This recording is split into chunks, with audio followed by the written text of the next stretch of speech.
messages being transmitted at the request of the United States government. The global event is undergoing as of now. At 6:07 Standard Daylight Time, multiple reports indicate that multiple fruit-like shapes are orbiting around the globe. The shape is comparable to that of a mango, particularly the Tommy Atkins variant. This may be in preparation for the National Mango Day, which occurs tomorrow. These mangoes peel off their skin and release multiple smaller versions of themselves. Although they are still large in comparison to the average mango, they can also be heard. If you hear any songs that sound incoherent in lyrics and sound extremely bass-boosted or sound like a singer named Kendrick Lamar, seek shelter immediately.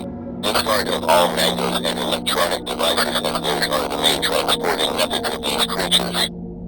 Certain persons have currently been reported as spontaneously combusting as soon as they come into contact with the mangoes.